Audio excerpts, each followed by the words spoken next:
피해자라고 하는 분이 연락이 잘 안 되는 것 같아요. 정확한 내용이 뭔지를 좀 더 파악해봐야 되겠습니다. 그럼 앞으로 한 총장 거취에 대해서는 좀 어떻게 하실 예정이세요? 자세한 내용을 좀 파악해봐야 되겠습니다. 왜 웃어요? 내가 그렇게 좋아? 선배로서 좋아하느냐는 얘기를 물어본 거야.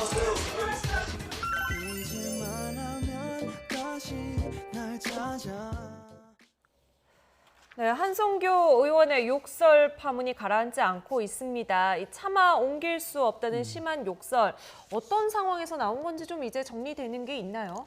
일단 어제 그 자유한국당 당직자 노조가 있어요. 예. 사무처 그 노동조합인데 노동조합 성명서를 통해서 처음 이게 이제 외부에 알려졌는데요. 어제 오전에 이제 사무총장실에서 회의를 주재를 했고 그 네. 과정에서 몇몇 당직자들을 향해서 아주 심각한 욕설을 했고 그 예. 욕설을 받은 당직자가 사의를 표명하고 잠적해버리는 지금도 연락이 안 되는 상태죠. 이런 네. 일이 벌어진 거죠. 그래서 오늘 황교안 대표가 그 좋은 변명거리가 된 거죠. 연락이 안 된다.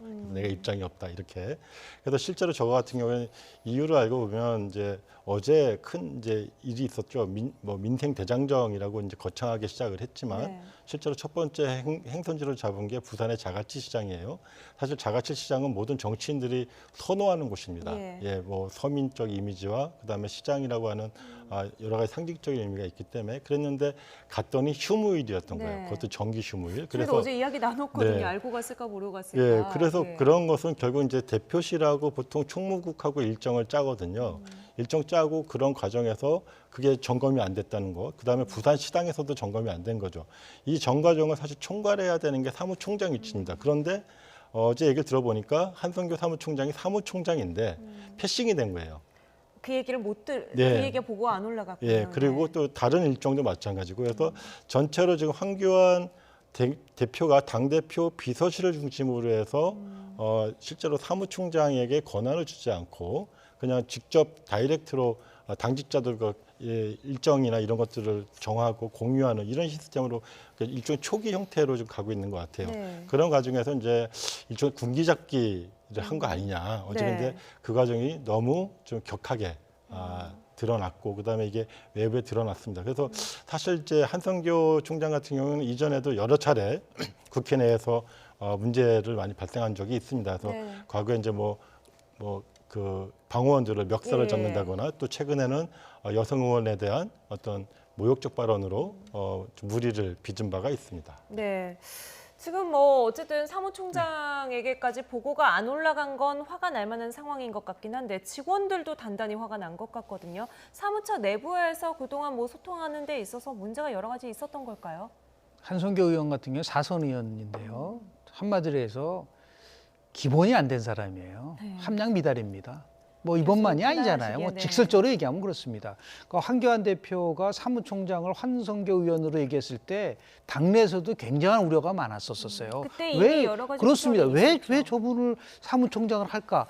다시 얘기해서 굉장히 어떤 면에서 보면 원박이라고 볼 수 있을 정도로 박근혜 전 대통령과도 관계가 있을 뿐만 아니라 저 말이 아니라 우리 화면에서도 봤지만 의회 내에서도 여러 가지 문제를 일으켰었던 분인데 네. 결국은 무슨 변화와 개혁을 통해서 새로운 자유한국당을 만든다고 하는데 맞지 않는다는 지적이 많았었거든요. 저거는 내용으로 보면 엄밀하게 따지면요. 예. 당직자한테 얘기한 게 아니라 황교안 대표한테 얘기한 것일 수도 있어요.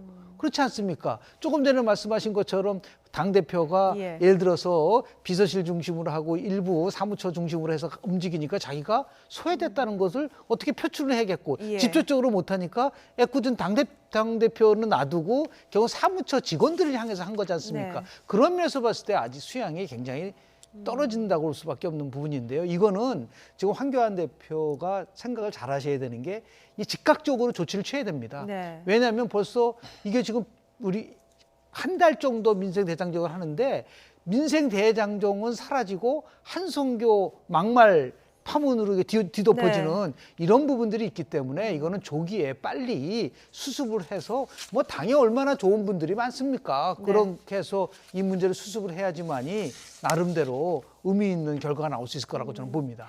네, 그럼 황교안 대표는 지금 이 상황 어떻게 파악하고 어떤 대책을 세우고 있는지 들어보고 오시죠. 뭐 지금 당장 그 피해자라고 하는 분이 연락이 잘 안 되는 것 같아요. 정확한 내용이 뭔지를 좀 더 파악해봐야 되겠습니다. 그럼 앞으로 한 총장 거취에 대해서는 좀 어떻게 하실 예정이세요? 자세한 내용을 좀 파악해봐야 되겠습니다. 얼마나 좀 시간이 걸릴까요? 글쎄요, 그 진행을 좀 해봐야 되겠죠. 그럼 어제 황교안 대표가 그 취임하고 나서 첫 인사로 이게 지명을 한 게 한성교 의원이었거든요. 그러니까 정치적으로는 사실 이 결정이 잘못된 것이었다는 이런 상황이 돼버렸는데 황교안 대표로서도 좀 부담이 되겠어요. 그렇죠. 보통 당 대표가 되면 이제 비서실장, 그다음에 이제 대변인, 그다음에 당무를 총괄하는 사무총장 임명을 합니다. 그래서 과거 사무총장 같은 경우 당 삼역으로 대단히 중요한 자리이기도 하죠. 그런데 이제 오늘 한성교 의원에 대해서는 사실 여러 가지 우려가 있었음에도 불구하고 사무총장이 되었고 그 과정이 사실상 이런 이제 참사로 드러나게 된 것이죠. 그래서 오늘 이제 방금 황교안 당대표가 얘기한 부분들 저거는 지금 사실 정치인으로서 이제 변모하는 과정이라고 이해를 하고 싶은데 지나치게 좀 순진한 태도인 것 같다라고 보여집니다. 조금 전에 우리 김영준 교수님께서도 말씀하셨지만 지금 단호해야 되거든요. 이제 이런 부분들이 사실 읍참마속의 어떤 자세로 해야 당의 기가 살고 그다음에 당에서 이제 큰 이제 뭐 결심을 하고 나가서 뭐 그게 옳든 본인들은 지금 뭐 대장정이라고 해서 나갔는데 지금 엉뚱하게 진흙탕에 다 뒤집어 씌워지는 그런 결과를 초래한 겁니다. 그래서 이런 부분에 대해서 좀 분명한 입장을 취하는 것이 오히려 이 상황을 지켜보는 국민에 대한 예의이고 도리가 아닐까 싶습니다. 네. 정치권에서는 터지게 터졌다 말씀하신 것처럼 이렇게 씁쓸한 뒷말들이 나오고 있습니다. 한성교 의원이 부적절한 언행으로 구설에 오른 게 이번이 처음도 아니고요. 그동안의 사건 당시 화면들을 저희가 준비를 해봤습니다. 다시 한번 보시죠.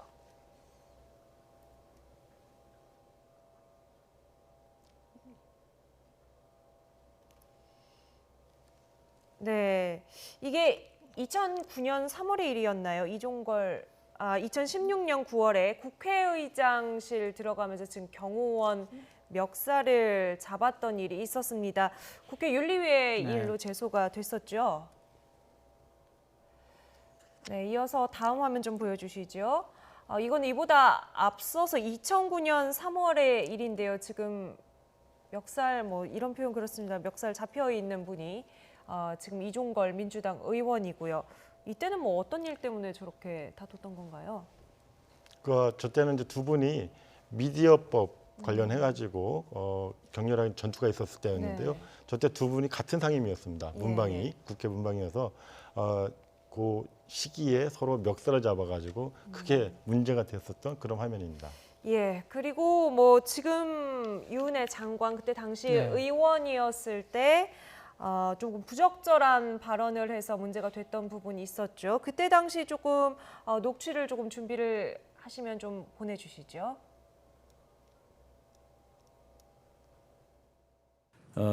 본연의 임무를 수행하고 있는 경호원의 멱살을 잡은 것은 어떠한 이유에서건 매우 잘못된 행동이었음을 또한 말씀드립니다. 차후에는 이러한 행동이 없도록 자숙하도록 하겠습니다. 다시 한번 해당 경호원뿐만 아니라 모든 경찰관에게 고개 숙여 사과드립니다. 대단히 죄송합니다. 왜 웃어요? 내가 그렇게 좋아? 웃지 마시고. 왜요? 왜 사람이 질문하는데 그러는 거예요? 참, 진지하게 들으세요. 아니, 사과하세요. 선배로서 좋아하느냐는 얘기를 물어본 겁니다. 만약에 그것을 좀 다르게 느끼셨다면은 그것은 제가 유감스럽다고 말씀드리겠어요. 하지만 동료 의원이 계속 하는데 저를 보고 그렇게 비웃듯이 웃고 있는데 기분 좋은 사람이 있겠습니까? 예? 네, 화면 다시 보니까 이때 당시에도 뭐 지금과 같은 커다란 뭐 사회적인 물의를 조금 빚기도 했었던 일들인데요. 이게 뭐 한두 번은 감정이 욱해서 또는 뭐 실수로 그럴 수 있다고 하지만 반복되면은 말씀하신 것처럼 인품 또 자질에 대한 그렇습니다. 이야기가 나올 수밖에 저는 없거든요. 지금 뭐 밤이스럽단 말을 하잖아요. 예. 잘못하면 자유한국당답다란 말이 나올지 몰라요. 음. 저렇게 사과도 하고 습관적으로 문제를 일으킨 사람이 어떻게 계속해서 공천을 받았는지 이해가 안 가는 거예요. 사선 의원이거든요. 그러니까 예. 2012년, 2016년도 받은 이유는 딱 합니다. 박근혜 전 대통령이 공천을 다 좌지우지하면서 친박에다 공천을 주면서 저런 나름대로 무리를 일으킨 사람들을 버젓이 공천 줘가지고 당선됐다라고 하는 거. 엄밀하게 따지면은 정말 새로운 변화를 시작한다고 한다면 네. 한성교 의원은 사무총장일지 모르지만은 공천 배제 1호가 될지 몰라요. 그렇게 강력한 조치를 취해서 네. 뭔가 야당으로서 새로움을 줘야지. 또 뭐 지난 다음에 또 더 황당한 거는 뭐냐면요. 저 사무총장이 당직자들한테 공문을 보냈어요. 네. 혹시 그 공문을 보셨는지 모르지만 내용이 뭐냐면 언어에 조심해라, 막말을 하지 마라. 그런 거를 보내놓고 나서 네. 본인은 또 저렇게 사무처 직원을 향해서 막말 그런 발언을 한다는 거는 저 도대체 어떠한 의식 속에서 저런 행동을 할 수 있을까라고 하는 부분 속에서 다시 한번 정말 그 자유한국당이 새롭게 변하려고 한다면 아주 말끔하게 아주 그리고 즉각적으로 이 문제와 관련된 조치를 저는 취해야 될 거라고 좀 봅니다. 네, 지금 뭐 자유한국당 안에서뿐만 아니라 뭐 밖에서도 지금 비난 여론이 있죠. 지금 뭐 말 그대로 국회의원은 공인 아닙니까? 공인이기 때문에 사회적인 지탄이 가장 높고요. 그 다음에 국회 내에서 아니 뭐 벌어질 일이 벌어졌다, 터질 네. 일이 이제 터졌구나라고 하는 그런 당연지사라고 생각하는 부분들이 상당히 밖에 높습니다. 알려지지 네. 않았더라도 이제 평소에 네. 조금 그래서 뭐 조마조마했군요. 워낙 또 술을 좋아하시는 것으로 되어 있고 예. 이제 아까 잠깐 자료 화면에 나왔습니다만 2012년도에는 또 술 취한 상태에서 만취한 여성과 승용차를 몰고 가다가 발각이 되는 그런 일이 있었고요. 그다음에 최근에 뭐 사무총장이 되고 나서 이제 술을 끊었다고 하지만 뭐 짧은 시간에 아주 많은 술을 드시는 걸로도 꽤 유명한 예. 그런 부분이라고 합니다. 그래서 공인으로서 그다음 국회의원으로 그다음에 내년 선거를 앞두고 있어서 자유한국당이 공당이라면 네. 이런 부분에 대한 엄격한 기준과 잣대를 가지고 공천에 적용을 해야 하는 것이 합당하다 이렇게 보여집니다. 네. 참 씁쓸한 일들이 국회에서 뭐 국회가 본회의가 열리지 않는 것만으로도 국민들은 답답한데요. 이런 일까지 벌어지면은 더욱더 우리 정치권 신뢰하기가 어렵겠죠.